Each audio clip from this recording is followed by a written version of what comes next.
Yo, what's up everyone? I'm Rich. Welcome back to the channel. I'm back at home for the Thanksgiving holiday, so I decided to go home and get the old iPhone 8 that I had under my drawer. And we're going to be taking a look at this iPhone, see how it's doing at the end of 2021 here. It's actually in pretty good shape, mainly because I never really sold it or really wanted to touch it as much. I was using my 7 Plus a lot more, so this kind of like got overshadowed. Yeah, but I decided to use this the entire week, see how it's doing. We're going to be talking about the battery life, the design, the performance, how it's doing overall at the end of this year, to see if it's really worth your money, and if it's something that you're not looking to buy, maybe you just want to see how this phone is doing at this year. So without further ado, let's talk about it.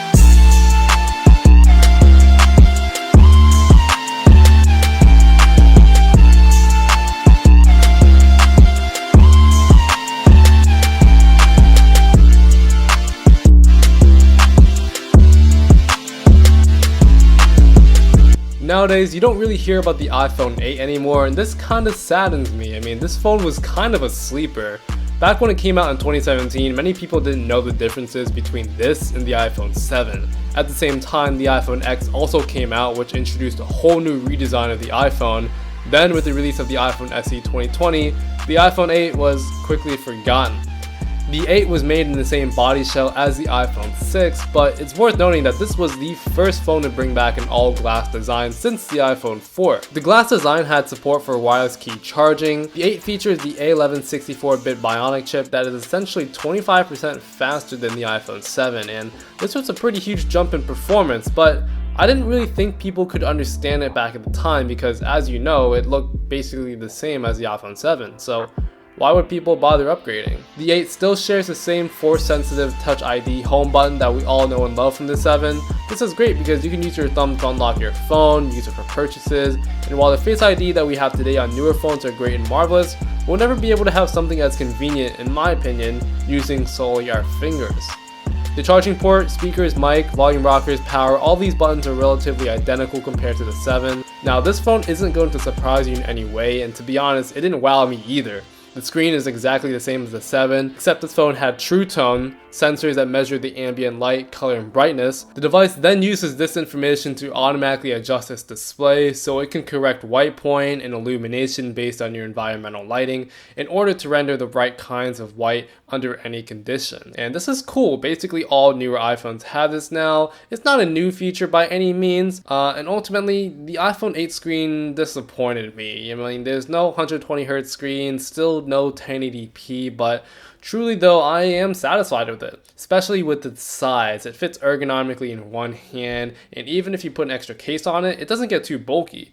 I can reach all 4 corners of the screen comfortably. I can text with one hand too. The iPhone 8's A11 Bionic chip is pretty immense today. It feels much better than the 7. I can definitely feel the speed from a 2017 phone. iOS 15 works great here. I haven't noticed any slowdowns on this. Widgets all work fine. Apps open and close very smoothly. It still works pretty fluidly even at the end of 2021 here. And this is something we should expect from Apple. It's very optimized for now and even the future.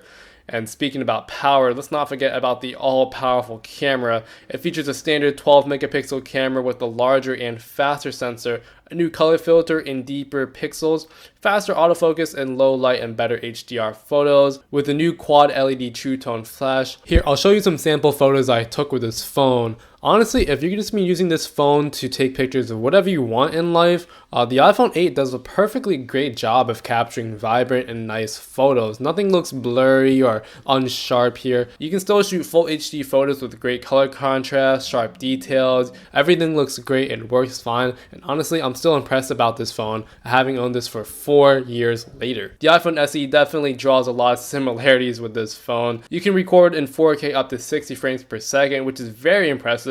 Not many other DSLRs or cameras could have matched those specs at that time. Now, all this harmoniously works together without any lag. You can see here that I'm scrolling around left and right through photo mode, back to video mode, and even portrait mode. Everything works fluidly, and I'm not experiencing any hiccups whatsoever. Alright, and so that's all I got on the iPhone 8 today. Honestly, tell me what you guys think of this phone. Do you think it's gonna last a couple years more? I think so. This phone is getting a little bit overshadowed by the iPhone SE because it kind of has the same design. But let's try not to forget about the iPhone 8 and kind of what it did for us in terms of the newer iPhones. But yeah, so let me know if you're gonna get this phone. What are your thoughts about it? If you guys had this phone, let me know how it's doing now. I want to hear what you guys are talking about. But yeah, until then, thanks for watching the video, and until the next one, I'll see you guys then.